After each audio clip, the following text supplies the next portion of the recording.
चलो भी काम शुरू कर लें फिर हम लोग।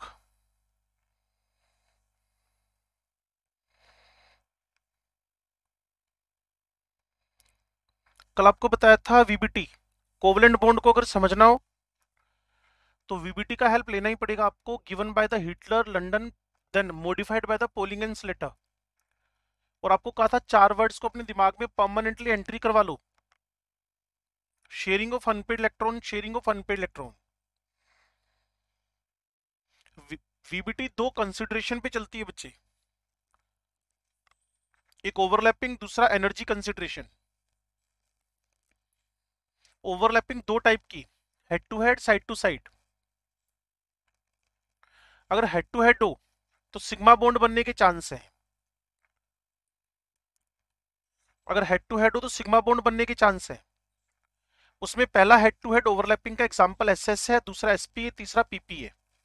सभी को एक एक करके हम समझने जा रहे हैं अब। और साइड टू साइड में पीपी है, वैसे होता तो डी डी भी है, डी पाई बॉन्ड भी बनते हैं मेटल्स के अंदर।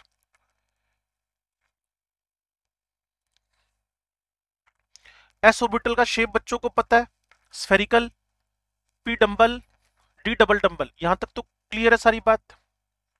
और किसी भी एस में कोई साइड होता नहीं है, तो जहां जहां भी एस ऑर्बिटल आएगा, जहां जहां भी एस ऑर्बिटल आएगा, जिस जगह भी एस ऑर्बिटल आएगा बच्चे, उस जगह पे परमानेंटली सिग्मा बॉन्ड बनना ही बनना है। अब इसमें पहला एग्जांपल मेरे पास कौन है, हाइड्रोजन H2। जैसा कि आपको पीछे भी बताया था, सबसे पहला टारगेट जिनसे वो बना हुआ है उसको लिख लो। वो कौन है भाई, 2 हाइड्रोजन एटम्स। उसके बाद इलेक्ट्रॉन कॉन्फ़िगरेशन लिख लो, 1s1 1s1। और सबको पता है कि S कैसा होता है, स्फेरिकल। अभी थोड़ी देर पहले बताया था इसमें कोई साइड है नहीं, तो इसका मतलब एस एस ओवरलैपिंग। फिर वही कह रहा हूं, 4 वर्ड्स को दिमाग में घुमाते रहो, sharing of unpaired, sharing of unpaired, sharing of unpaired. तो हाइड्रोजन के पास क्या पड़े हुए हैं, अनपेयर्ड इलेक्ट्रॉन्स। इन दोनों ने एक दूसरे के साथ सिग्मा बॉन्ड का फॉर्मेशन कर लेना है। लेकिन एक खास बात देखिए आपने वीबीटी की, वीबीटी में ऑर्बिटल ने अपनी इंडिविजुअल आइडेंटिटी खत्म नहीं की।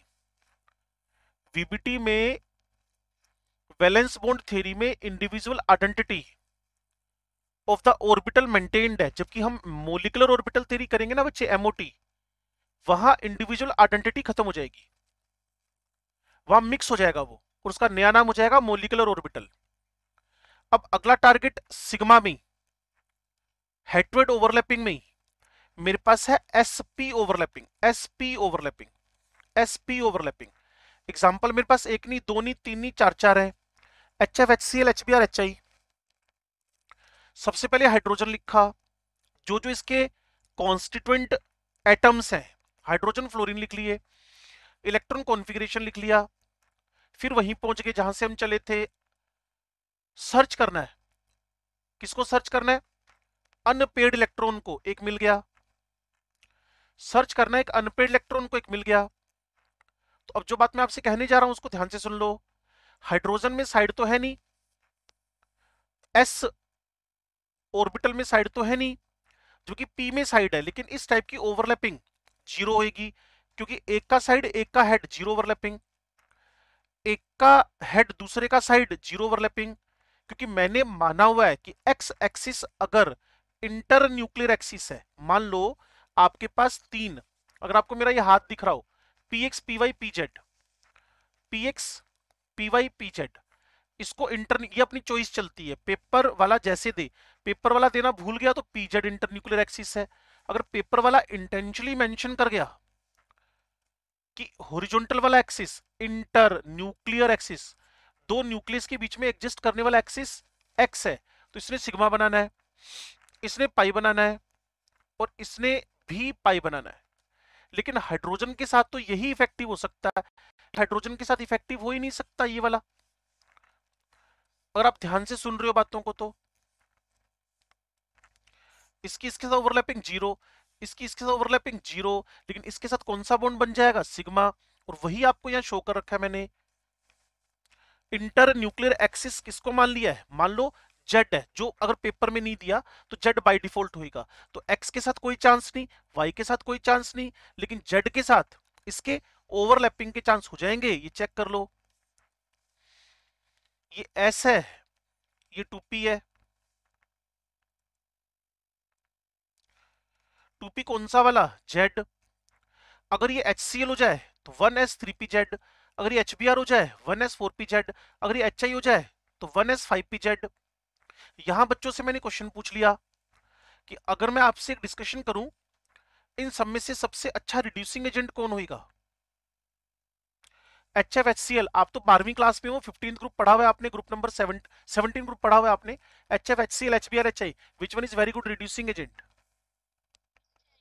HI। क्लियर है, तो ये मैं वापस ले आया जी। HF का बॉन्ड ब्रेक करना सबसे आसान है, सबसे डिफिकल्ट है। Clear, bond dissociation energy, bond dissociation energy एक ही ज्यादा, ओवरलैपिंग का एक्सटेंट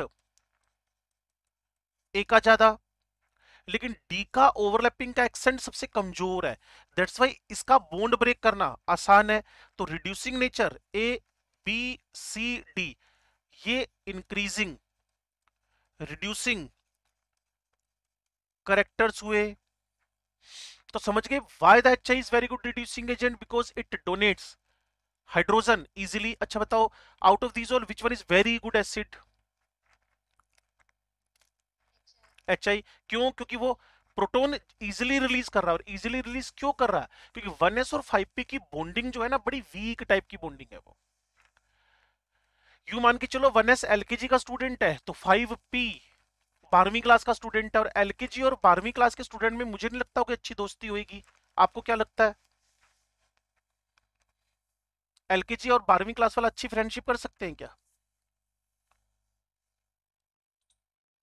आपको लगता है कर सकते हैं। चलो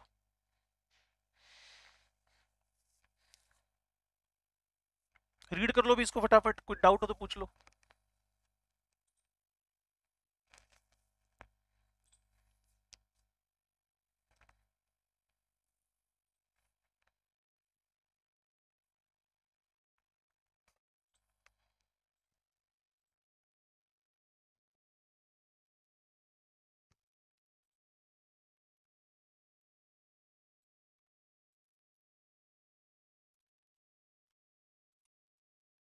हाँ भाई, कुछ क्वेश्चन के जवाब दे देना।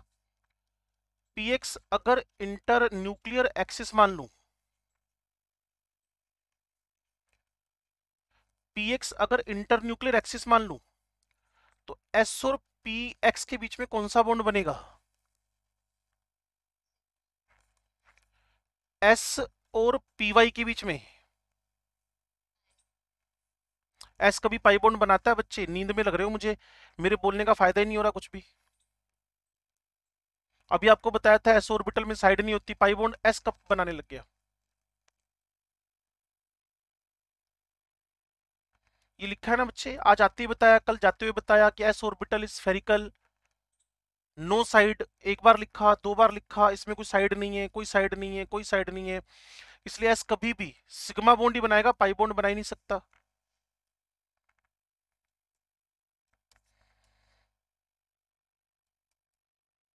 ये देखो एक बार और, ये क्या लिखा है बच्चे देखो, हाँ ना में जवाब तो दे दे यार, अब जब गलत आंसर दे रहे हो तो कुछ इंटरेक्ट तो कर लो। तो एस और पी वाई के बीच में कोई भी बॉन्ड नहीं बनेगा, जीरो बॉन्ड। एस और पी जेड के बीच में कोई भी बॉन्ड नहीं बनेगा, जीरो बॉन्ड। अच्छा पी एक्स में कैसा बॉन्ड बनेगा, सिग्मा। पी वाई और पी वाई में कौन सा बॉन्ड बनेगा, पाई बॉन्ड। पी जेड और पी जेड में कैसा बॉन्ड बनेगा, पाई बॉन्ड। क्लियर है, तो same symmetry and same name permits the overlapping. ये मेरे पास कोएक्सियल है, ये साइडवाइज है, ये साइडवाइज है। तो जो कोएक्सियल है उसने किस बॉन्ड को प्रमोट किया, सिग्मा को। साइडवाइज ने कौन से बॉन्ड को प्रमोट किया, पाई को। डायगनली साइडवाइज ने किसको प्रमोट किया? पाई को। अब मैं क्वेश्चन फिर बदलता हूं, देखते हैं कितने बच्चे आंसर दे पाएंगे। अब मैंने पी वाई को इंटेंशली इंटर न्यूक्लियर एक्सिस बोल दिया, तो एस और पी एक्स में कौन सा बॉन्ड बनेगा? No bond, it is zero. S और पी वाई में कौन सा बॉन्ड बनेगा? P Y is internuclear axis, that's why it is sigma. S plus P Z, no bond. P X with P X, P Y with P Y, P Z with P Z.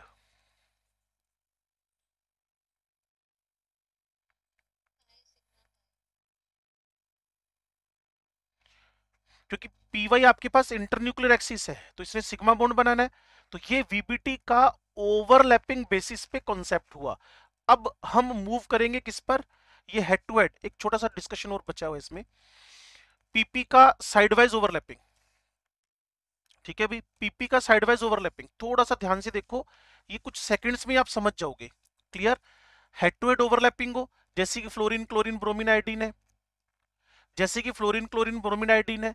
और अगर sideways overlapping हो collateral, जैसे oxygen के पास 2 unpaired है, nitrogen के पास 3 unpaired है, तो जब 2 अनपेयर्ड साइडवाइज ओवरलैपिंग करेंगे, 2 अनपेयर्ड, एक क्लोक एक हेड टू हेड, एक साइडवाइज, एक सिग्मा बॉन्ड बन जाना है, दूसरा पाई बॉन्ड बन जाना है। और इतना हमेशा ध्यान रखो, सिग्मा की स्ट्रेंथ पाई से ऑलवेज क्या होगी? ज्यादा। सिग्मा की स्ट्रेंथ पाई से ऑलवेज क्या होगी? ज्यादा। कारण क्या है भाई? कारण ये रहा, दो न्यूक्लियस के बीच में इलेक्ट्रॉन क्लाउड है, और पाई बॉन्ड जब बनता है, दो न्यूक्लियस के ऊपर और नीचे इलेक्ट्रॉन क्लाउड है, दो न्यूक्लियस के बीच में अट्रैक्शन फोर्सेस ज्यादा होंगे, और दो न्यूक्लियस के ऊपर नीचे, दो न्यूक्लियस के अबो एंड बिलो न्यूक्लियस का उतना उन पे अट्रैक्शन फोर्स नहीं लगेगा। That's why sigma is always stronger as compared to pi. और नाइट्रोजन के आउटर मोस्ट में कितने पड़े हैं? फिर मैं कल से और आज में एक बात को कॉमन बनाता हूं, कौन सी वाली? That is the very simple, sharing of unpaired, sharing of unpaired, sharing of unpaired. तो how many unpaired are here? 3 3। कितने अनपेयर्ड है? 3 3। और 3 3 अनपेयर्ड, तो एक क्या बना लेगा? सिग्मा। बाकी दोनों के दोनों क्या बना लेंगे? पाई पाई बॉन्ड। तो नाइट्रोजन का एग्जिस्टेंस कुछ ऐसे हो रहा होगा। तो सिग्मा स्ट्रोंगर है, पाई वीकर है। सिग्मा के अराउंड अब आप थोड़ा सा याद करो 11th क्लास, हल्की सी 11th क्लास याद करो, जब आप इथेन में कोई आइसोमेरिज्म की बात करते हो, इथेन में कोई आइसोमेरिज्म की, तो इथेन में एक 3D आइसोमेरिज्म है, इथेन में एक 3D आइसोमेरिज्म है, इथेन में एक 3D आइसोमेरिज्म है, जिसको हम क्या बोलते हैं? आप में से कुछ बच्चों को नाम याद आ जाएगा, रोटेशनल आइसोमेरिज्म। मोलिक्यूल का फ्रीली रोटेट करना एट द रूम टेम्परेचर। आपको याद होगा इक्लिप्स फॉर्म, स्टैगर्ड फॉर्म, शायद आपने पढ़े हो कभी। क्लियर? तो सिग्मा बॉन्ड के अंदर फ्री रोटेशंस है, तो यहाँ रोटामर्स बनते हैं।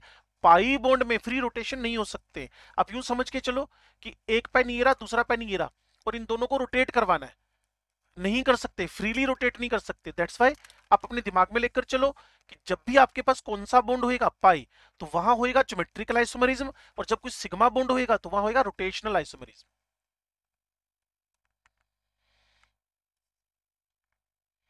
इस पूरे बोर्ड पे एक तो फ्लोरीन क्लोरीन ब्रोमीन आयोडीन का बनना सिखाया है, एक मैंने O2 नाइट्रोजन का बनना सिखाया है, फिर आपको सिग्मा की स्ट्रेंथ पाई से ज्यादा बताई है, और फिर आपको बताया सिग्मा के अराउंड फ्री रोटेशन हो सकते हैं, पाई के अराउंड फ्री रोटेशन नहीं हो सकते हैं।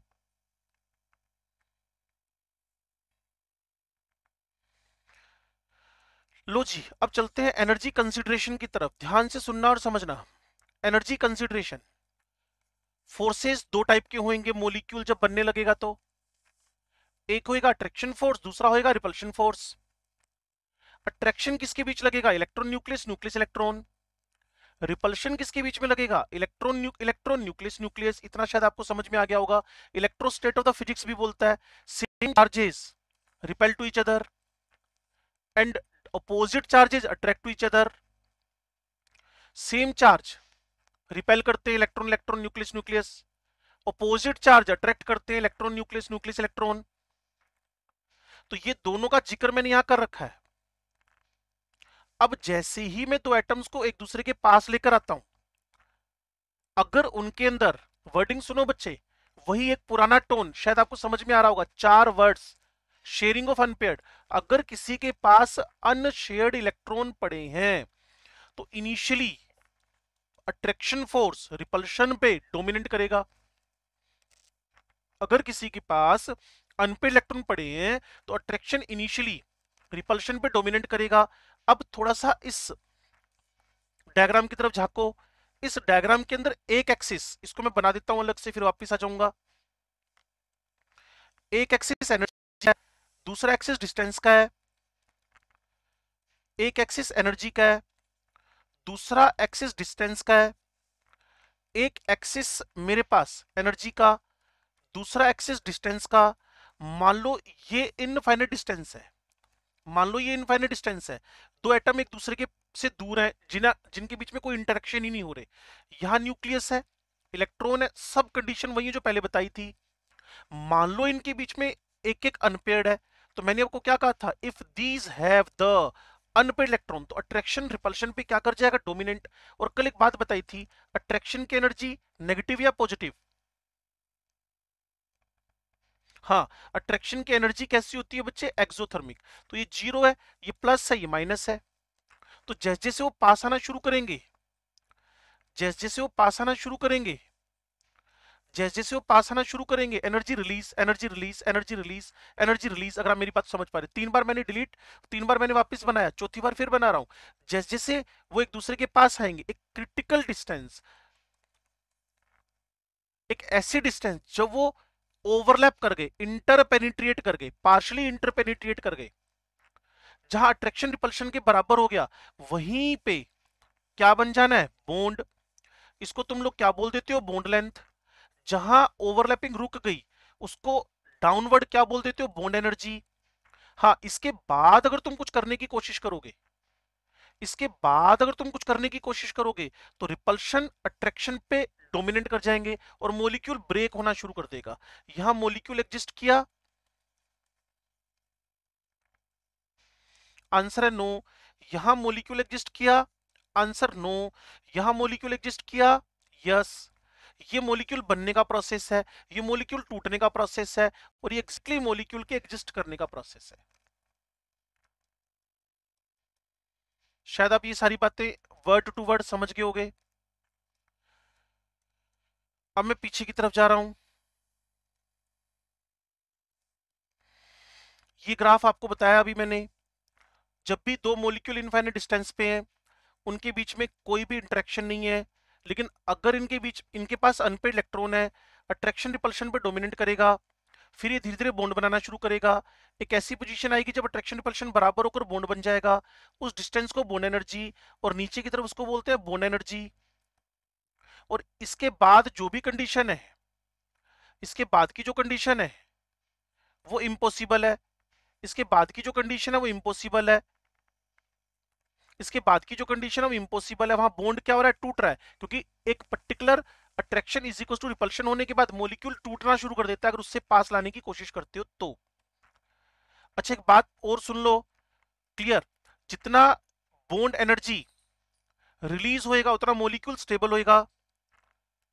ये कल से बोलता आ रहा हूं लगातार। कोई बता सकता है out of these two molecules A2B2 which one is more stable, इन दोनों में से ज्यादा स्टेबल कौन है, A2 या B2, -400 -500?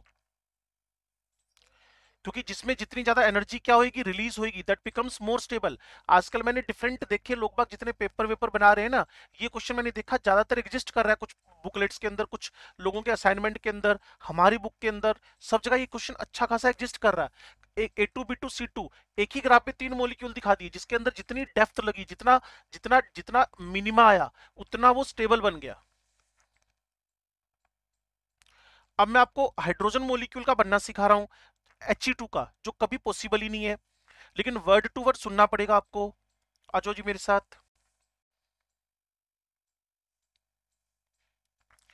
हीलियम का नाम सुना होगा, दोनों का इलेक्ट्रॉन कॉन्फ़िगरेशन 1s2 1s2 है। पहले से पता चल गया कि इनके पास अनपेड इलेक्ट्रॉन है नहीं, तो इनमें रिपल्शन या अट्रैक्शन पे क्या करेंगे, डोमिनेंट करेंगे। ये बात आपको समझ में आ गई होगी। और मैंने आपको क्या कहा था अभी थोड़ा, और मुझे लगता है मैंने इन 4 वर्ड्स को ना शायद 20-25 बार बोल दिया होगा। Sharing of unpaired, sharing of unpaired. Now this to have the paired electrons, तो रिपल्शन ही डोमिनेंट करेगा, अट्रैक्शन तो हो ही नहीं सकता। और अगर इन दोनों को पास लाने की कोशिश करोगे, हीलियम हीलियम को, इन दोनों को जबरदस्त गुस्सा आ जाएगा। क्यों आ जाएगा गुस्सा? क्योंकि दोनों के पास अनपेयर्ड इलेक्ट्रॉन ही नहीं है। तो ग्राफ कैसा बनना शुरू हो जाएगा, एक्सोथर्मिक की जगह पर कैसा, एंडोथर्मिक। अगर फिर भी चेक करना चाहते हो अट्रैक्शन और रिपल्शन का नंबर, 2 इलेक्ट्रॉन है, इलेक्ट्रॉन इलेक्ट्रॉन के बीच में क्या लगता है भाई, ठीक है। न्यूक्लियस न्यूक्लियस के बीच में क्या लगता है, repulsion. Repulsion number 1, repulsion number 2, repulsion number 3। अभी रिपल्शन और भी बाकी है, अभी रिपल्शन और भी बाकी है। ये लो जी, एक इलेक्ट्रॉन दो इलेक्ट्रॉन को, एक इलेक्ट्रॉन दो इलेक्ट्रॉन को, रिपल्शन नंबर 4, ये रिपल्शन नंबर 5। फिर यहां न्यूक्लियस, उसके बाद यहां इलेक्ट्रॉन, इनके बीच में क्या लगेंगे, अट्रैक्शन फोर्स। कोई गिन के बताएगा how many attractions and repulsions are here?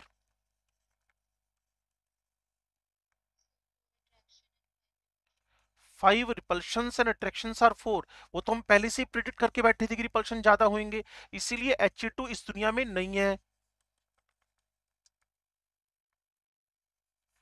He2 इस दुनिया में है नहीं। क्यों नहीं है, शायद आपको समझ में आ गया होगा।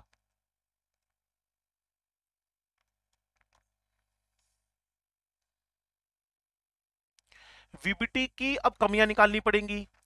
पहले ऑक्टेट रूल पढ़ा, फिर आयनिक बॉन्ड पढ़ा, फिर कोवेलेंट बॉन्ड पढ़ा, फिर कोऑर्डिनेट बॉन्ड पढ़ा, फिर वीबीटी पढ़ा। और वीबीटी के अंदर अब कमियां निकालनी है। और वीबीटी की सबसे बड़ी प्रॉब्लम क्या है, ये मैग्नेटिक कैरेक्टर एक्सप्लेन नहीं करती। VBT doesn't explain the magnetic character. आपको पता है कि ऑक्सीजन मॉलिक्यूल आपका, फिर वही नाम लूंगा मैं, क्योंकि केमिकल बॉन्डिंग से डायरेक्ट कनेक्ट होता है कौन, P block element. P block element का ग्रुप नंबर 16, उसके अंदर O2 का प्रिपरेशन। क्या आपको पता है O2 मॉलिक्यूल का रियल कैरेक्टरिस्टिक कैसा है, पैरा है या डायमैग्नेटिक है? क्योंकि इसके पास 2 अनपेयर्ड इलेक्ट्रॉन्स हैं, लेकिन वीबीटी के अकॉर्डिंगली इसके पास 2 अनपेयर्ड इलेक्ट्रॉन्स नहीं है। According to VBT it should be diamagnetic. According to the VBT O2 should be diamagnetic, लेकिन O2 रियल में कैसा होता है, पैरामैग्नेटिक। तो अब ये बात जब एक्सप्लेन नहीं हो पाई, तो वीबीटी को हमें थोड़ा सा सुधार करना पड़ा। और उस थ्योरी का नाम पता है क्या हो गया, MOT, मोलिकुलर ऑर्बिटल थ्योरी। तो उसका, उसके बारे में हम पढ़ेंगे, मोलिकुलर ऑर्बिटल थ्योरी के बारे में। ये वीबीटी के बारे में होल सोल डिस्कशन था।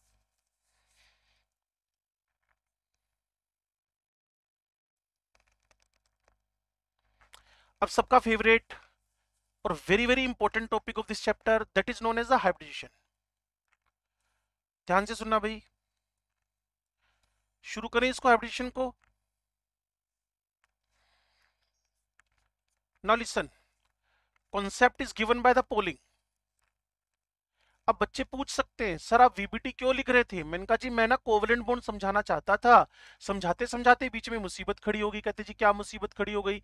मैंने कहा मुसीबत ये खड़ी हो गई कि हम बॉन्ड के, मोलिक्यूल के बनने में मैग्नेटिज्म नहीं समझा पाए।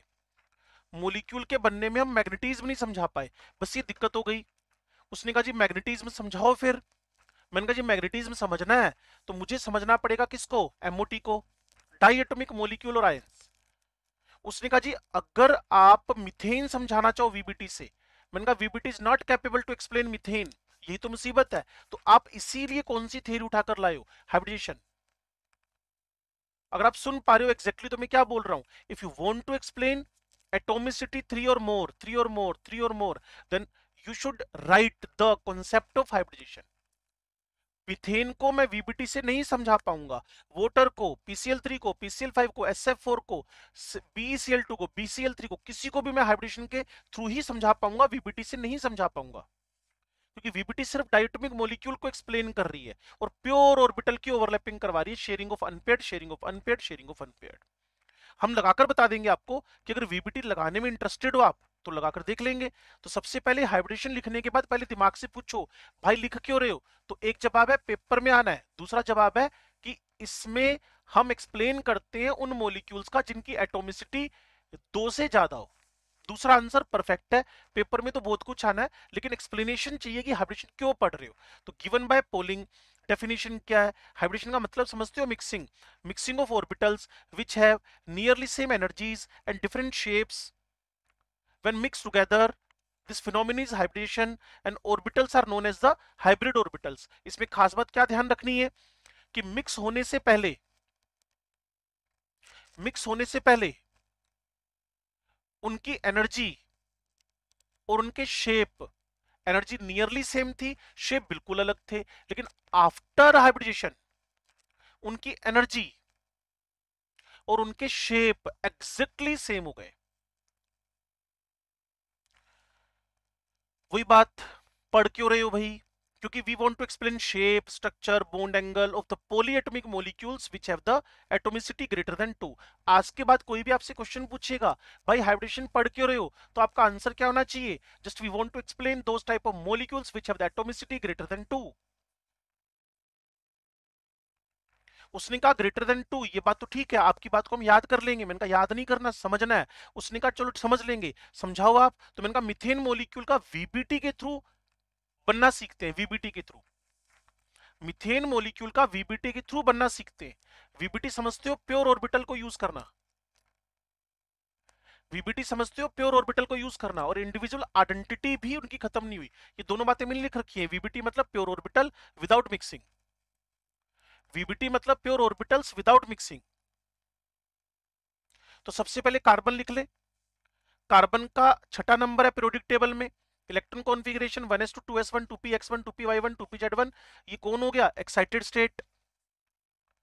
वैसे ground state electron configuration carbon का शायद आपको पता ही हो, बेचारे की वैलेंसी सिर्फ 2 ही है, कल आपको वैलेंसी की डेफिनेशन भी बताई थी।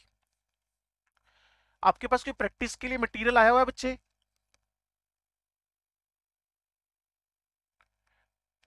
किस टाइप के क्वेश्चन आए हुए हैं, कुछ मतलब बुक आया हुआ है, क्या आया हुआ है। हाँ, केमिकल बॉन्डिंग में कितने क्वेश्चन है, 50-60 है, ज्यादा है, 74 क्वेश्चन है, ठीक है। तो सुनो भाई, ये इसका कॉन्फ़िगरेशन है ग्राउंड स्टेट का, ये इसका कॉन्फ़िगरेशन है ग्राउंड स्टेट का।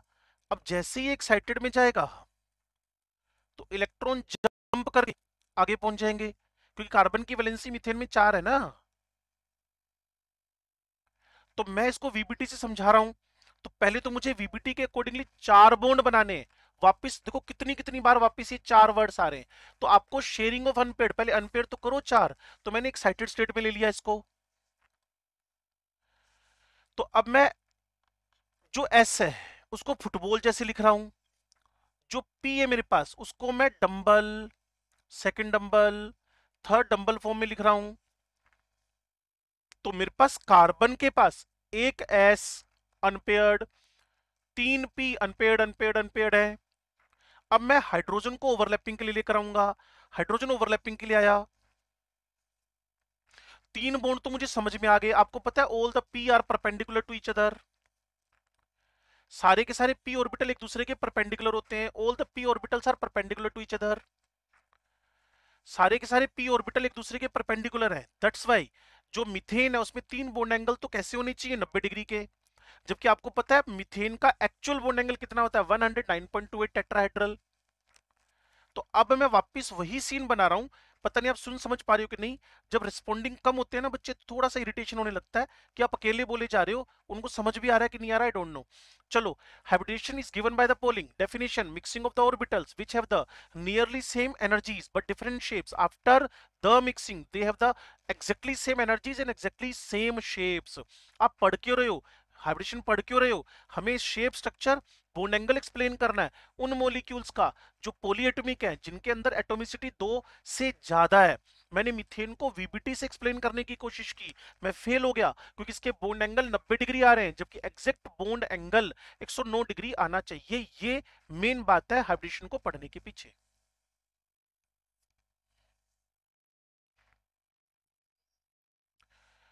चलो जी, अगला टारगेट मेरे पास होएगा थर्ड नंबर पे कि मैं कैसे हाइब्रिडेशन फाइंड करूं। तो हाइब्रिडेशन को फाइंड करने का एक पुराना ट्रेंड जो ऑर्गेनिक मॉलिक्यूल्स में एप्लीकेबल है, एक पुराना ट्रेंड जो ऑर्गेनिक मॉलिक्यूल्स में एप्लीकेबल है, वो पुराना ट्रेंड क्या है भाई? सिग्मा गिन लो, लोन पेयर गिन लो, सिग्मा गिन लो, लोन पेयर गिन लो। अगर सिग्मा लोन पेयर का नंबर 4 आ जाए तो sp3, 3 आ जाए sp2, 2 आ जाए sp, 5 आ जाए sp3d, 6 आ जाए sp3d2, 7 आ जाए sp3d3। अगर सिग्मा और लोन पेयर का सम 4 3 2 5 6 7 आ जाए sp3 और इसको जनरली हम लिख देते हैं n, n for number of hybrid orbitals, n for number of hybrid orbitals, n for number of hybrid orbitals. n से मतलब है नंबर ऑफ हाइब्रिड ऑर्बिटल्स। तो जैसे जैसे मैं अब आगे की तरफ बढ़ूंगा, समझते जाना, ऑर्गेनिक मॉलिक्यूल्स के अंदर मैंने क्या बताया, n2 3 4 5 6, sp sp2 sp3 sp3d sp3d2 sp3d3। सबसे पहले मैंने इथेन का मॉलिक्यूल लिखा, how many sigma around the each carbon, 4 4, so these two are sp3। फिर मैंने एक मॉलिक्यूल ये वाला लिखा, ये मैंने बच्चों से सोल्व करवाया था, ABCDE लिखकर।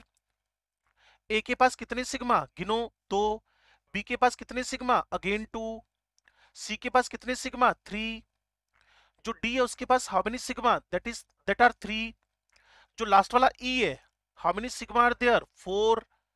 तो अगर किसी के पास 2 सिग्मा है sp2, 3 sigma sp2, 4 sigma sp3, तो ये एक एग्जांपल हुआ जिसमें सारे हाइब्रिड स्टेट आ गए।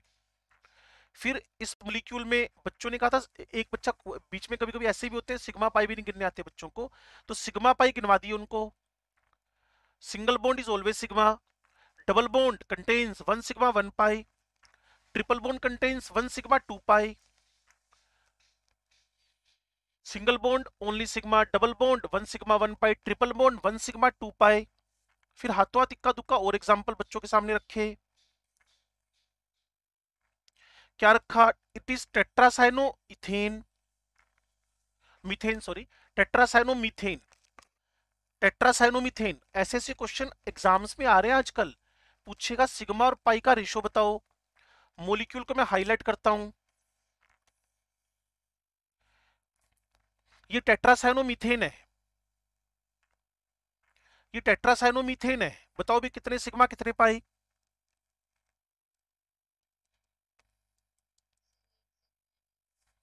और अगर मैं आपको कुछ इस टाइप का मॉलिक्यूल लिख के दे दूं, then how many sigma and how many पाई।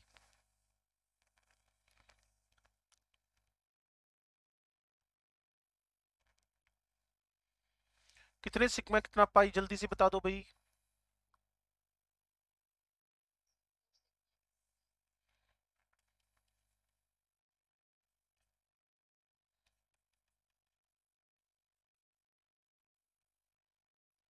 गिनो।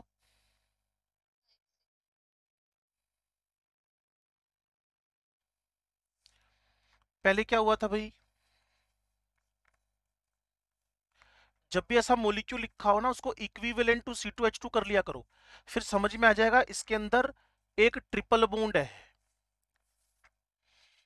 और जैसे ट्रिपल बॉन्ड समझ में आएगा इमीडिएटली तुम्हें आंसर समझ में आ जाएगा। तो वही करते यहां की हमने।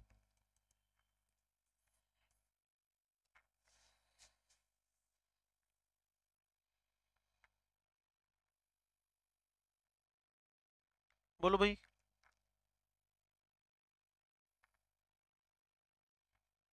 ये नीचे वाला मॉलिक्यूल भी देख ही लेना, समझ में आ जाएगा। C2CN होल 4 लिखा, C2CN होल 4 लिखा, C2CN होल 4, इसका मतलब C2H4 से कंपेयर कर लो इथीन। तो C2 हो गया, C डबल बॉन्ड C, और 4 साइनो लग गए। अब सिग्मा पाई गिनते रहो, वैसे जवाब लिखा हुआ इसके सामने,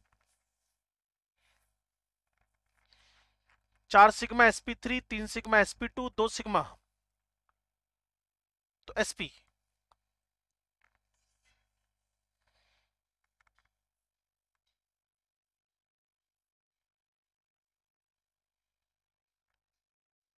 यहाँ A या B दोनों की हाइब्रिड स्टेट बताओ।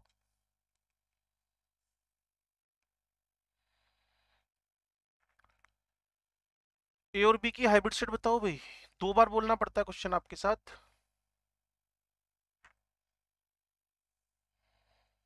दोनों का sp3,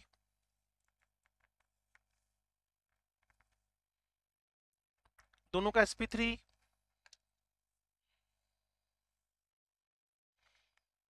जिसको नहीं दिख रहा हो समझ लेना कि लोन पेयर है इस पर 4 सिग्मा है, इस पर 3 सिग्मा और एक लोन पेयर है। So both are exactly sp3, both are exactly sp3। चलो जी अब आगे बढ़ेंगे।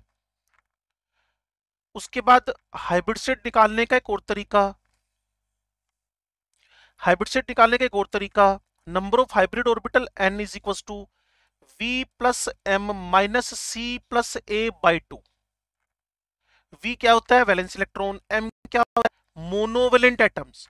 वो काउंट करके सिर्फ 5 ही हैं, फ्लोरीन क्लोरीन ब्रोमीन आयोडीन और H। Fluorine chlorine bromine bromine iodine and only H। Fluorine chlorine bromine iodine and only H। अगर आप मेरी बात को समझ पा रहे हो तो बस फ्लोरीन क्लोरीन ये सिर्फ मोनो एटॉमिक, सिर्फ आपको मोनोवेलेंट, सिर्फ आपको यही मिलेंगे 5 एटम। और V for valence electrons in the central atom. और C कैटायनिक चार्ज है और A एनायनिक चार्ज है। सबको कैलकुलेट करके बाई 2 करो। अगर n का वैल्यू वही पुराना टोन 4 3 2 निकले तो sp3 sp2 sp, 5 6 7 निकले तो sp3d sp3 d2 sp3 d3। और फिर बच्चों को बताना पड़ता है वैलेंस इलेक्ट्रॉन। 13 ग्रुप में 3 है, 14 ग्रुप में 4 है, 15 में 5 है, 16 में 6 है, 17 में 7 है और 18 ग्रुप के आउटर मोस्ट में वैलेंस इलेक्ट्रॉन 8 है। फिर मैंने ये प्रैक्टिस के लिए बच्चों के सामने क्वेश्चन रखे, जल्दी से इनको देख लो। अगर कोई इसमें डाउट आ रहा है तो बात कर लो, नहीं तो मैं इसको यूज करना सिखा देता हूं।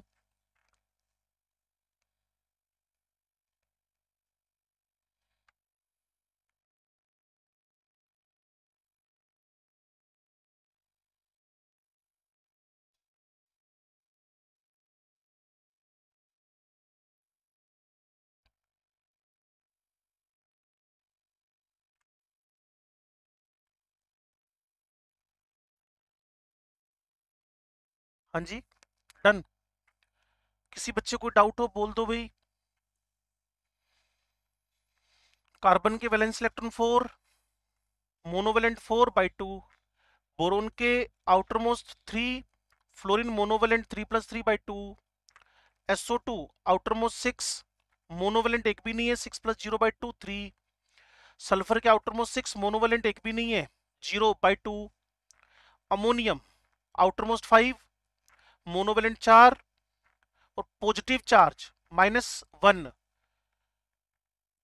Sulphate outer most 6, sulphur monovalent 0, die negative -2, 8/2 sp3। ये लो जी, और पेट भर के क्वेश्चन ही क्वेश्चन है। इनको जल्दी से टैली कर लो पहली वाली सीरीज।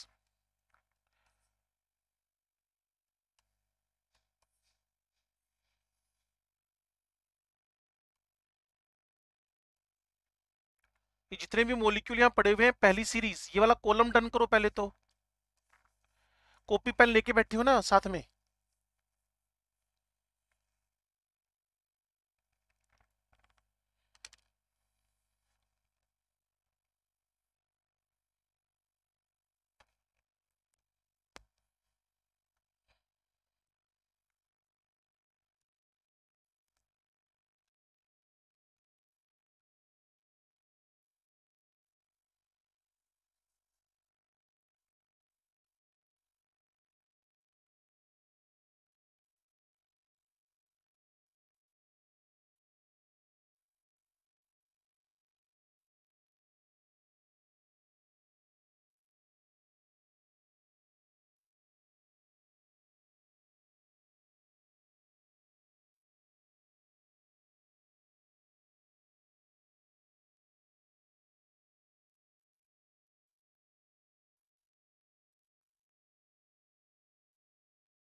कर रहे हो कि नहीं कर रहे हो भाई, बता तो दो कम से कम।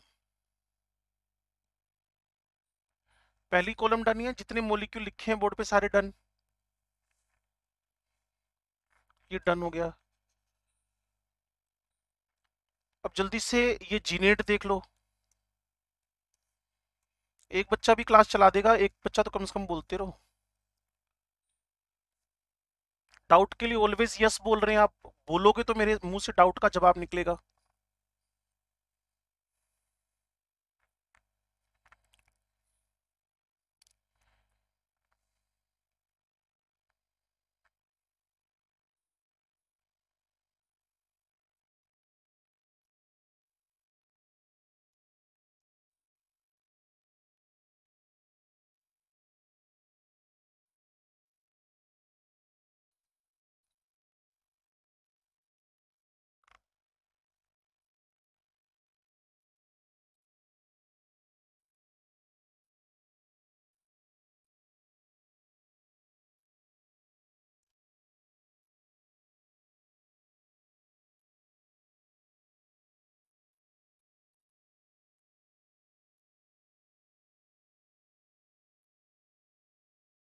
Jeanette XuF4 PH3 SH3 PO4-3 PO3-3 SO3-2। कोई भी बच्चा ऐसा नहीं जिसको कुछ डाउट पूछना है इनमें से?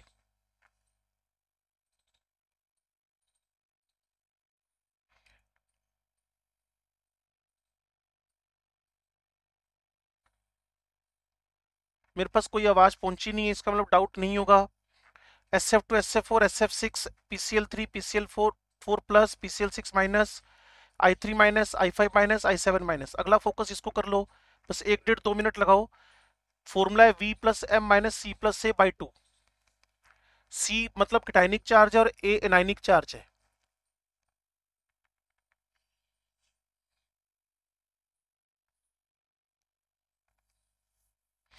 एनायनिक को तो इलेक्ट्रॉन जुड़ेंगे, कैटायनिक को तो electron घटेंगे।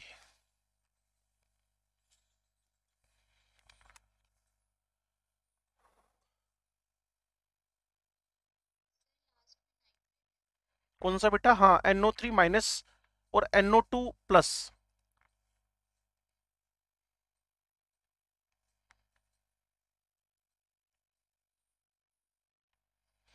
NO3 minus nitrate, NO2 plus nitronium.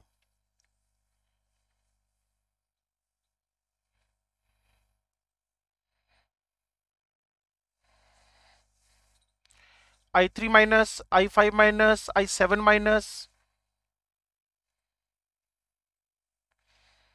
I3 minus I5 minus I7 minus. इनमें कोई डाउट हो डिस्कशन कर लो। मल्टी टाइम्स में आपको बोल चुका हूं। ClF3 में क्लोरीन के आउटर मोस्ट में इलेक्ट्रॉन्स का नंबर 7 है। 3 मोनो वेलेंट एटम्स हैं सराउंडिंग में बाई 2, 10/2 5। It is sp3d।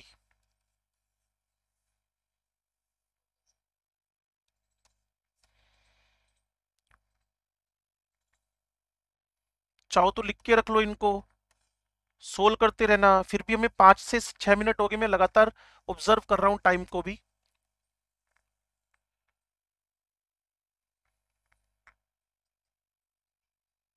कोई डाउट नहीं है किसी को भी इसमें?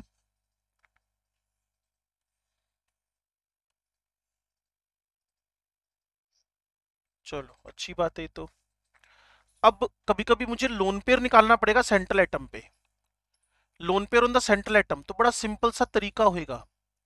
आपको उसके वैलेंस इलेक्ट्रॉन्स देखने हैं सेंट्रल एटम के, सबसे पहले इसको सेंट्रल पे देखना है।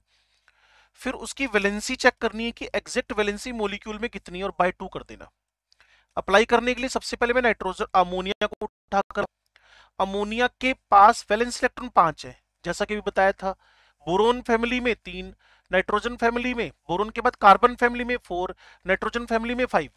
तो वैलेंसी मॉलिक्यूल में कितनी है? सिर्फ 3 ही है। वैलेंस इलेक्ट्रॉन 5 है, वैलेंसी बेचारे की 3 ही है। डिवाइडेड बाय 2 तो नाइट्रोजन पे कितने लोन पेयर आ गए? 1। PCl3 PCl5 SF4 XuF4 XCO3 XCO4 इन सबको बच्चों ने खुद कर करके बताया मुझे कि सेंट्रल पे कितने लोन पेयर्स हैं, और सेंट्रल पे अगर लोन पेयर नहीं पता होगा थोड़ा सा डिफिकल्ट हो जाएगा काम आगे चलकर। तो पहले valence electron of phosphorus 5, valency 3, 5 - 3 2/2 एक लोन पेयर, PCl 5, फास्फोरस के आउटर मोस्ट में 5, वैलेंसी भी 5, lone pair on the surrounded 0, SF4, sulphur के आउटर मोस्ट में 6 electron, valency 4, 6 - 4/2, how many lone pairs are here, only 1। अच्छा इसमें निकालो how many lone pairs in XCF6, xenon के outermost में 8, मोनोवेलेंट 6, 8 - 6/2 1 लोन पेयर। तो किसी भी सेंट्रल एटम पे अगर आपको लोन पेयर निकालना हो जो आगे VSC PRT में मुझे शेप चेंज करके देगा, तो तरीका मैंने आपके दिमाग में डालने की कोशिश की है किस तरीके से आपको इसको करना है। लो जी, अब हाइब्रिडेशन के कैरेक्टरिस्टिक्स पे आते हैं और फिर इसके डायग्राम्स बनाना शुरू करेंगे। ध्यान से देखना और सुनना बात को ना। पहली बात ये mixing of the particular orbital है जिसमें उनकी एनर्जीज अलग अलग होंगी बट नियरली सेम होंगी, अलग अलग बट नियरली सेम, क्लियर। और शेप बिल्कुल अलग है, कोई स्फेरिकल, कोई डंबल, कोई डबल डंबल, लेकिन मिक्सिंग करने के बाद आफ्टर मिक्सिंग उनका शेप भी और उनकी एनर्जी भी एग्जैक्टली सेम हो गई है, किसमें, हाइब्रिडेशन में। और दूसरी बात, जितने ऑर्बिटल मिक्स होंगे उतने ही नए ऑर्बिटल, जितने ऑर्बिटल मिक्स होंगे, मान लो एक S 2P मिक्स हो रहे हैं तो उतने ही नए ऑर्बिटल बनते हैं। एक S 3P मिक्स होंगे तो 4 ही नए बनेंगे, लेकिन चारों अब ना तो कोई डंबल होएगा, ना कोई डबल डंबल होएगा, ना उसमें कोई भी स्फेरिकल होएगा, सब नए शेप के होंगे। और नया शेप पता है कौन सा शेप है, लोब, गुब्बारे जैसा।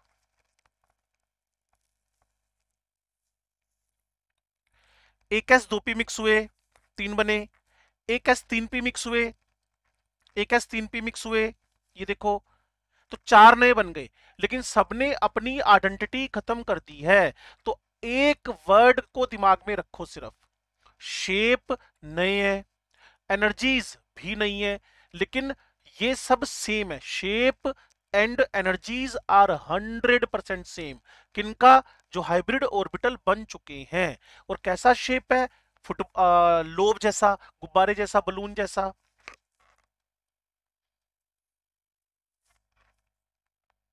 ऑर्बिटल जिनकी energy before mixing nearly same थी, आफ्टर मिक्सिंग एग्जैक्टली सेम है। अगर बिफोर मिक्सिंग वो हाफ फील्ड है तो आफ्टर मिक्सिंग भी वो हाफ फील्ड रहेगा, इलेक्ट्रॉन का डिस्ट्रीब्यूशन थोड़ी कर रहे हो हाइब्रिडेशन में। अगर बिफोर मिक्सिंग वो हाफ है तो बाद में भी हाफ है, अगर बिफोर मिक्सिंग वो फुल है तो बाद में भी फुल है, अगर बिफोर मिक्सिंग वो एम्प्टी है तो बाद में भी एम्प्टी, यही लिखा हुआ है, before and after, half field, half field, full field, empty empty. बस पहले प्योर थे, पहले प्योर थे, अब क्या हो गए, हाइब्रिड हो गए।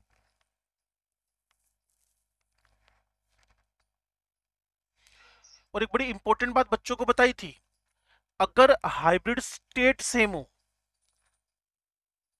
तो sp3 है मान लो हाइब्रिड स्टेट, तो how many lobes are there, अभी बताया था 4 लोब्स बनेंगे। If the hybrid state is same, ये देखो, if same hybrid state, if the same hybrid state then that is known as isolobal. अगर हाइब्रिड स्टेट sp3 है तो उसके पास 4 लोब है, जैसे ammonia sp3, number of lobes 4। अगर कोई sp2 हाइब्रिड है, नंबर ऑफ लोब्स आर 3। अगर कोई sp हाइब्रिड है तो number of lobes are 2।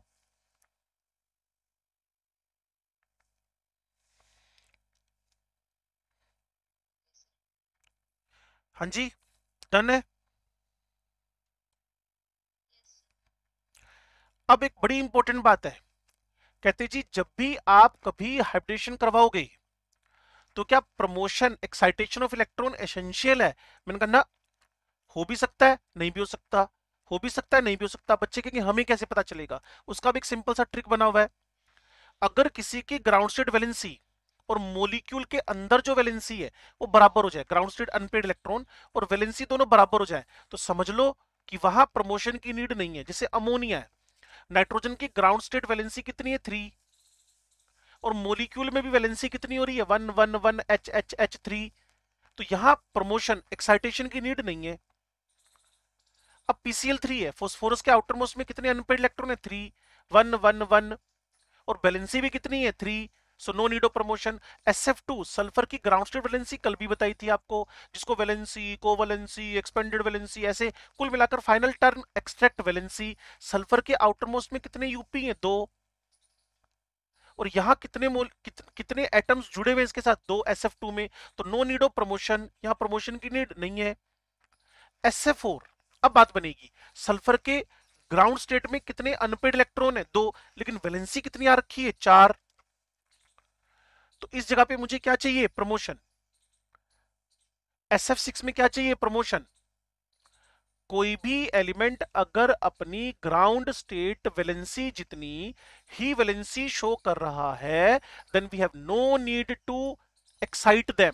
Mean SF2 no need, PCl3 no need, ammonia no need, but SF4 में वैलेंसी एक्सपेंडेड हो गई है, इसकी वैलेंसी कहीं ना कहीं एक्साइटेड हो गई है, तो पक्का प्रमोशन हुआ है। SF6 प्रमोशन हुआ है, XCO3 प्रमोशन हुआ है, XCF4 प्रमोशन हुआ है, XCO3 सब में प्रमोशन हुआ है। क्यों? क्योंकि इन्होंने अपने ग्राउंड स्टेट से ऊपर वैलेंसी शो की है।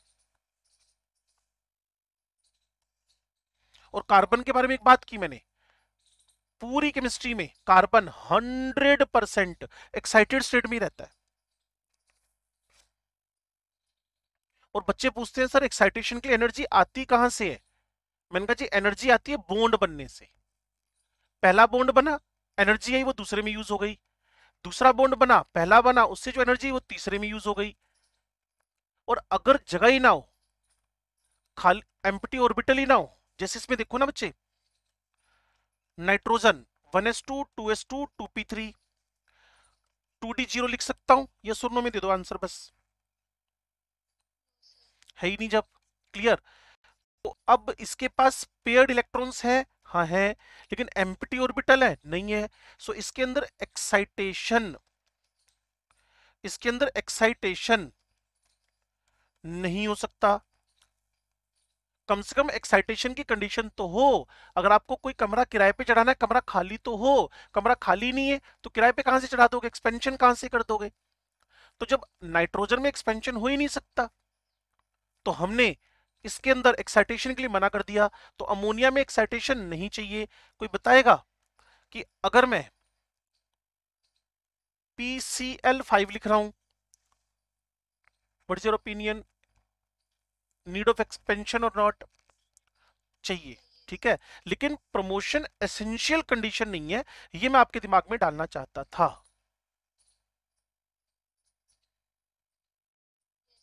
ठीक है जी। अब कौन कौन से डी इन्वॉल्व होंगे? मैंने कहा जी डी वो इन्वॉल्व होंगे, डी ऑर्बिटल वो इन्वॉल्व होंगे जिनकी एनर्जी नियरली सेम हो। जैसे सारे आउटर मोस्ट हो तो इन्वॉल्व हो जाएंगे, सारे के सारे आउटर मोस्ट हो तो वो इन्वॉल्व हो जाएंगे, एन एन एन एन। और अगर कोई N-1D NS-NP हो तो वो इन्वॉल्व हो जाएगा। लेकिन देखो कितना बड़ा पंगा हो गया है, N-1P N-1D NS। मुझे N-1P और N-1D में कोई दिक्कत नहीं है, मुझे दिक्कत पता है कहां पर है? N-1P और NS में, इनका बीच का एनर्जी डिफरेंस बहुत ज्यादा हो गया है। मुझे कहीं भी प्रॉब्लम अगर मैं 3P 3D 4S लिखता हूं, इन दोनों के बीच में एनर्जी गैप कम है, इन दोनों के बीच एनर्जी, लेकिन इन दोनों का एनर्जी गैप जो है वो लार्ज हो गया है, इसीलिए 3P और 4S की मिक्सिंग हो ही नहीं सकती है। सो मेरे से बार बार पूछ रहा है which type of orbital will be involve in the hybridization. मैंने कहा जी NS-NP-ND या N-1D-NS-NP, इसके अलावा कोई भी कॉम्बिनेशन तो सिरे से रिजेक्ट मार दो कि कोई चांस नहीं है।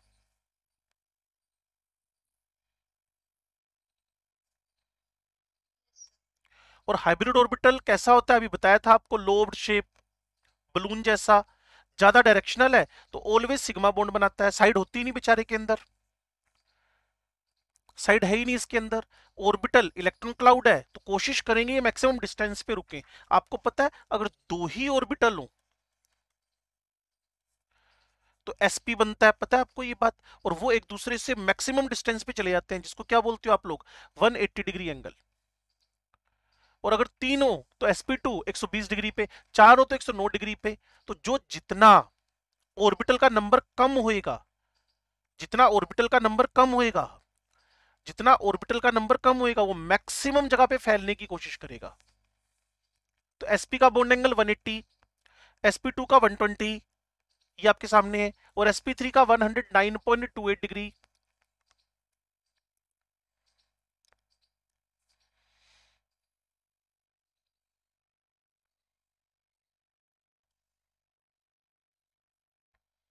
अब है मोलिकुलर ऑर्बिटल डायग्राम बनाने, अब है मोलिकुलर ऑर्बिटल डायग्राम बनाने। तो पहले हाइब्रिड स्टेट निकालनी है बच्चे, फर्स्ट एटोल, वो तो निकालनी आती है अब आपको।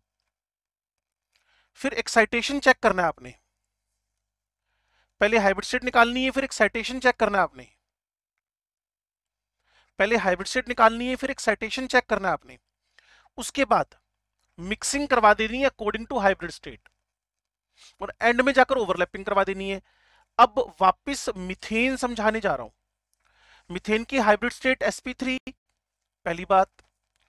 फिर इलेक्ट्रॉन कॉन्फ़िगरेशन लिखा, प्रमोशन इसमें मैंने बताया था कार्बन के 100% कंपाउंड्स के अंदर प्रमोशन है, कार्बन के 100% कंपाउंड्स के अंदर प्रमोशन है, कार्बन के 100% कंपाउंड्स के अंदर प्रमोशन है, अगर आप मेरे को सुन पा रहे हो। अब क्या कराना है, तीसरा स्टेप, मिक्सिंग करा दो, 1s3p mix together, what type of SNP, unpaired unpaired unpaired.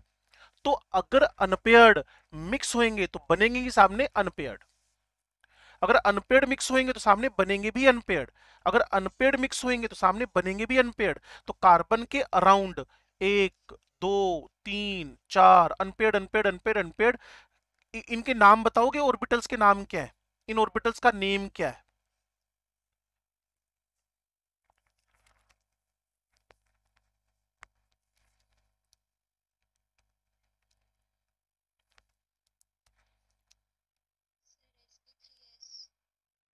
sp3 बच्चे, अभी ओवरलैपिंग थोड़ी हुई है। These orbitals are known as sp3 sp3 sp3 sp3। अब इस पे हाइड्रोजन आया, हाइड्रोजन आया, हाइड्रोजन आया, हाइड्रोजन आया, now these are known as sp3 1s। जब तक हाइड्रोजन नहीं आया ना पुत्र, तब तक उसको कैसे बोलोगे sp3s? चार ऑर्बिटल बने थे, मैंने बस उसके अराउंड उनको सजाया ही तो है। These are known as sp3 sp3 sp3। लेकिन sp3 1s तब जब इनका अनपेयर्ड, चौथा स्टेप उठाएगा। हो सकता है अब आपको ये सारे स्टेप समझ में आ गए हो। क्या, मोलिक्यूल का स्ट्रक्चर कैसे बनाना है हाइब्रिड स्टेट के अकॉर्डिंगली। पहले हाइब्रिड स्टेट निकाल लो, फिर प्रमोशन चेक कर लो, फिर मिक्सिंग करवा दो, प्रमोशन हुआ नहीं हुआ मैटर नहीं कर रहा, होएगा तो भी मिक्सिंग करानी, नहीं होगा तो भी मिक्सिंग करानी है। मिक्सिंग करवाने के बाद अब उसको सजा दो सेंट्रल एटम के अराउंड, फिर एंड में जाकर जो अनपेड उनकी ओवरलैपिंग करा के परे मारो, तो क्या बन जाएगा आपके पास, मोलिकुलर ऑर्बिटल डायग्राम। ये मीथेन में बना, और ये एक दूसरे से कितने डिग्री पर सेट है, 109 डिग्री पर। तो इसका मतलब जो वीबीटी से एक्सप्लेन नहीं हुआ था आज वो हाइब्रिडेशन से एक्सप्लेन हो गया है। यहां मैंने एक बच्चों से एक क्वेश्चन पूछा, मैंने कहा जी how many 109 degree bond angles around the methane. Methane में कितने 109.28 डिग्री एंगल्स हैं मीथेन में, ये तुम्हें एल्केन चैप्टर में। हाँ जी, 6 को डिस्क्राइब कर दो फटाफट। कौन किसके साथ, जिसे चार हाइड्रोजन है अलग अलग।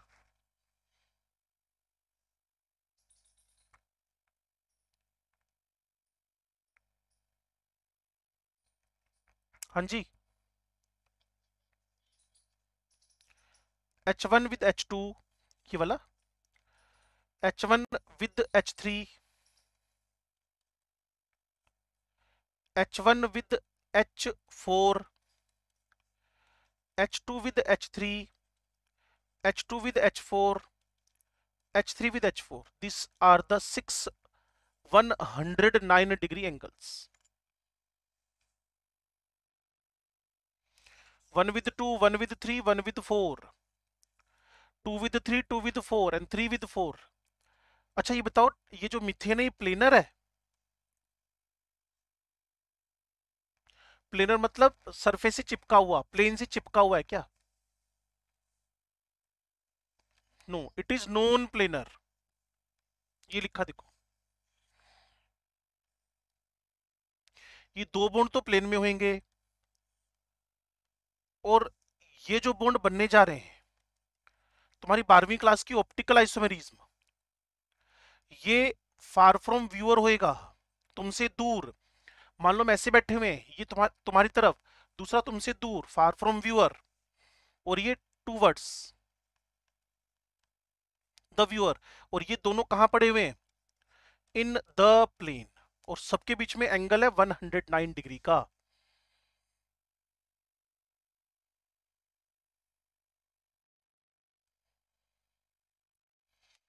उसके बाद बड़ा इजी सा काम आया एक, कहते जी एसपी हो तो एस करेक्टर कितने, पी करेक्टर कितने? मैंने कहा जी 50-50।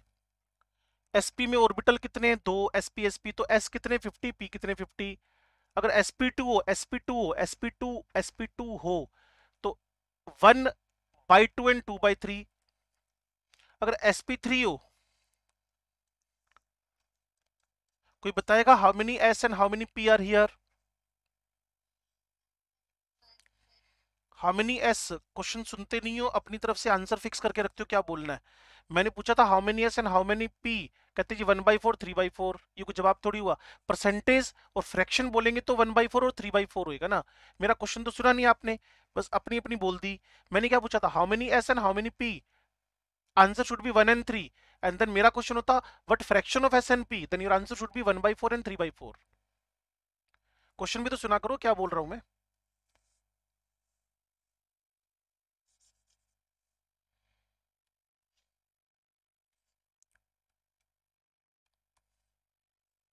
लो जी, एसपी में हाफ हाफ है, sp2 में 1/3, 2/3 फ्रैक्शन है, sp3 में 1/4, 3/4 फ्रैक्शन है, और sp3d में ये क्वेश्चन भी बहुत चलता है पेपर्स के अंदर, 1-3-1 है। तो ये 20% हुआ 1/5, ये 3/5 हुआ 60%, और ये बराबर है दोनों, तो 1/5 अगेन क्या हो गया 20%।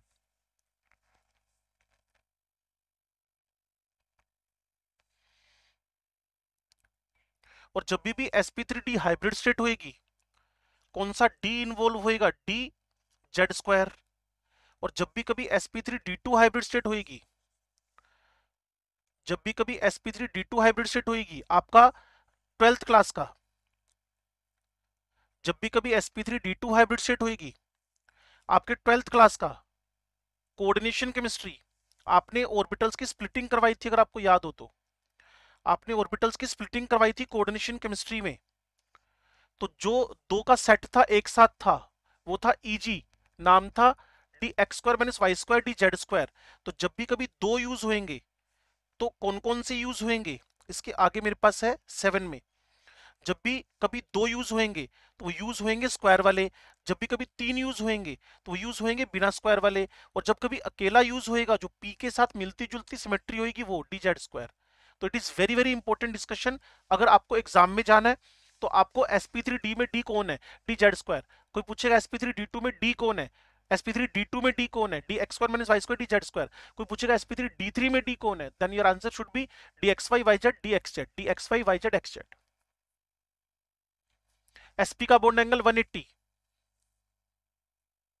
sp2 का बॉन्ड एंगल 120, sp3 का बॉन्ड एंगल 109, sp3d का बॉन्ड एंगल तीन तीन एक्सिस, तीन इक्वेटोरियल वाले 120, दो एक्सिस वाले 90-90, ये लिखा हुआ है। और ऑक्टाहेड्रल में सारे के सारे बॉन्ड एक दूसरे के साथ 90-90-90-90-90। उसके बाद अगर आप sp3d3 की बात कर रहे हो तो जो पेंटागनल है, ये वाला पेंटागनल है, इसका बॉन्ड, ये प्लेन में इसका बॉन्ड एंगल है 90-90, 72-72-72, 360/5 करके, और ये पिरामिड है, इनके बॉन्ड एंगल है प्लेन के साथ 90-90। sp180, sp2, sp2, sp2 120, sp3 109, sp3d trigonal bipyramidal, sp3d2 octahedral, sp3d3 pentagonal, bipyramidal. और कौन कौन से डी इन्वॉल्व हो रहे हैं, ये भी बड़ी इंपॉर्टेंट बात है।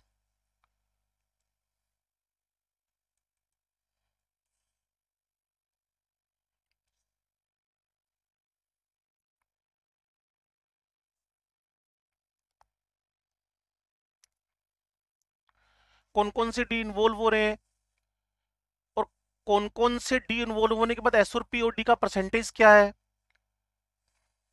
शेप क्या है, एंगल क्या है, ये सारी बातें अगर कंफर्म होगी तो मैं आगे बढ़ूं।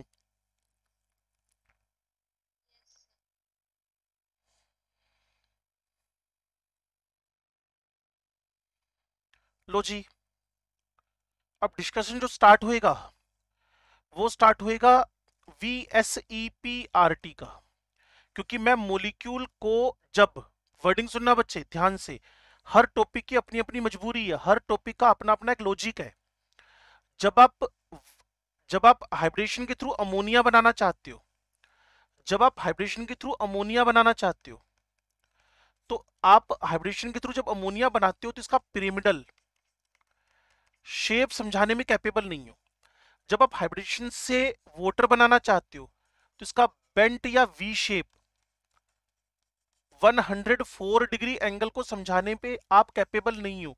किसके थ्रू? आप हाइब्रिडेशन समझा सकते हो, आप मिक्सिंग समझा सकते हो, लेकिन अगर ये वाले बॉन्ड एंगल समझाने के लिए कोई बोलेगा अमोनिया में और वाटर में, तो आप फेल हो जाओगे। क्लियर? तो आपकी हेल्प करने के लिए कॉन्सेप्ट आएगा VSEPRT। VSEPRT को ओपन करके देखो, ये थ्योरी है रिपल्शंस की। किनके रिपल्शंस की? Electron pair. और इलेक्ट्रॉन पेयर दो टाइप के होते हैं, एक का नाम है बॉन्ड पेयर, दूसरे का नाम है लोन पेयर। ये थ्योरी है रिपल्शंस की, it is a theory about repulsions. और भाई कभी भी इलेक्ट्रॉन्स होंगे तो उनमें रिपल्शन ही होएगा, अट्रैक्शन थोड़ी होएगा कोई। लेकिन वही बात कि VSEPRT पढ़ क्यों रहे हो? VSEPRT इसलिए पढ़ रहे हैं, just we want to explain shapes now. हमें ज्योमेट्री 109, 120, 180 ये सब समझ में आ गया। sp होएगा तो 180 होएगा, लाइन में होएगा लीनियर। sp2 होएगा तो ट्रायंगल प्लेनर होएगा। लेकिन मुझे ammonia pyramidal, water bent, SF4 distorted, SF4 distorted, XCF4 planar, ये समझ नहीं आ रहे। तो समझने के लिए मुझे एक कॉन्सेप्ट उठाना पड़ेगा जिसका नाम है VSEPRT, वैलेंशियल electron pair repulsion theory. हर टॉपिक का अपना अपना एक रूल है। अच्छा बताओ, हमने पीछे आधे घंटे तक हाइब्रिडेशन क्यों पढ़ा? What was the logic of hybridisation?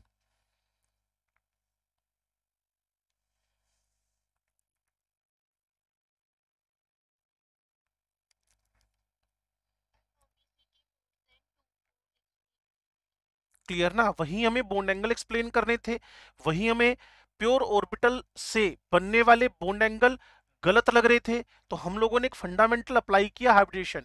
जबकि मुझे HF समझाने में हाइब्रिडेशन का सहारा लेना ही नहीं पड़ेगा। No need to write about the hybridization in the HF, HCl, HBr, O2, N2, F2, C2, B2 नहीं चाहिए। लेकिन जब आप methane, ethane, propane, butane, hexane, heptane या BF3, BCl3 लिखोगे तो आपको हाइब्रिडेशन की नीड होगी होगी। और हाइब्रिडेशन बनाने के बाद जब आप फेल हो रहे हो, क्या समझाने में, क्या समझाने में? उनके बॉन्ड एंगल्स, उनके डिफरेंट शेप। होना तो सबको टेट्राहेड्रल चाहिए जो sp3 है, लेकिन अमोनिया भाई साहब टेट्रा sp3 होकर भी पिरामिडल है। वोटर वोटर वोटर कैसे है भाई साहब? ये sp3 होकर भी बेंट और वी शेप है। और XCF2 sp3d होकर भी लीनियर है। कहते जी ये समझाओ, तो उसके लिए आपको एक सपोर्ट लेना पड़ेगा, थ्योरी का नाम है VSEPRT। अगर आप एग्जैक्टली बात को पकड़ पा रहे हो तो।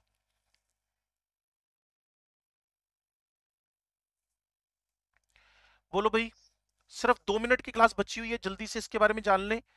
और मोस्ट पब्लिक कल हमें मैक्सिमम एंड करना पड़ेगा इस चैप्टर का, और इतने आप इसके क्वेश्चन करना, हाइब्रिडेशन के भी, क्लियर, VBT के भी।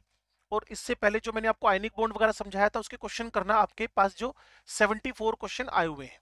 क्लियर? और टिक मार के रखना जो जो डाउट आ रहा है उसमें। लो जी, पूरी बात अगर आप सुनना चाहते हो, ये थियरी है रिपल्शंस की about the electron pair which are known as BPLP, which are in the outermost shell. तो थ्योरी के इस 6 लेटर्स के अंदर ही सारी बात लिखी है। It is a theory about the repulsions of electron pair which are in outermost shell. Electron pair attraction तो करते नहीं ना बच्चे, है तो इलेक्ट्रॉन ही, नेगेटिवली चार्ज तो रिपेल ही करेगा। It is a theory about the repulsions of electron pair which are in the outermost shell. ये इलेक्ट्रॉन पेयर के बीच के रिपल्शन की थ्योरी है, valence shell electron pair repulsion theory. वैलेंशियल electron pair repulsion theory, इसको देने वाले साइंटिस्ट का नाम है सिज्विक एंड पोवेल, ये लिखा हुआ। इन्होंने पुराना मॉडल दिया था, उसके बाद जो नया मॉडल है मॉडिफाइड फॉर्म में वो दिया हुआ है गिलेस्पी नाइहोम ने, HYNYHOLM। गिलेस्पी नाइहोम ने इसका इसका मॉडिफाइड वर्जन दिया। अब बॉन्ड पेयर क्या होता है भाई? जो दो एटम्स के बीच में हो। लोन पेयर कौन होता है भाई? जो किसी भी एटम पे अकेला हो, लेकिन वो नाम से पता चल रहा है bond. Lone pair what mean of lone pair? Alone pair, अकेला हो, बॉन्डेड ना हो। अब इस पे 2015 में क्वेश्चन पूछ लिया, कहते जी दो लोन पेयर है, एक लोन पेयर बॉन्ड पेयर है, एक बॉन्ड पेयर है, in which case the maximum repulsion should be there. तो 2015 के क्वेश्चन का आंसर था एलपी का रिपल्शन ज्यादा होगा, क्योंकि वो फैले हुए ज्यादा होते हैं, अकेले होते हैं, न्यूक्लियस से बॉन्डेड है, लेकिन दो न्यूक्लियस नहीं, एक ही न्यूक्लियस से बॉन्डेड होते हैं। तो एलपी का रिपल्शन ज्यादा, एलपी का रिपल्शन कम, और बीपी का रिपल्शन सबसे कम। लोन पेयर समझते हो ना बच्चे? कल भी बात हो रही थी आपसे, ठीक है। और लोन पेयर निकालने का तरीका भी बताया था ना आपको आज, ठीक है भाई। तो पहली बात इसका फुल फॉर्म, दूसरी बात देने वाले साइंटिस्ट का फाउंडेशन जिसने सेट किया और उसके बाद जिसने सुधार किया, तीसरी बात बॉन्ड पेयर का मतलब क्या है, जो दो बॉन्ड के बीच में हो। लोन पेयर का मतलब क्या है? जो एक एटम पे हो। फिर अगली बात, रिपल्शंस का एक्सटेंट बताओ, कहते जी एलपी का रिपल्शन ज्यादा होएगा, एलपी कम होएगा, बीपी सबसे कम होएगा। अब मैं सबसे पहले अप्लाई कर रहा हूं किस पर? n इज इक्वल टू 4 पे। अब मैं अप्लाई करूंगा n इज इक्वल टू 4। वैसे 1 मिनट ऊपर हो गया क्लास का, तो इसको यहां से कल ही पढ़ते हैं हम लोग। इतना रिवाइज कर लेना बच्चे, मोस्ट प्रोबेबली कल हमारा केमिकल बॉन्डिंग एंड हो जाएगा। और थोड़ा ऑनेस्टली आप लोग ना, जो आपको क्वेश्चन मिले हुए हैं केमिकल बॉन्डिंग के, उसको अटेम्प्ट करो। ना हो तो कल 15-20 मिनट उस पर बात कर लेंगे।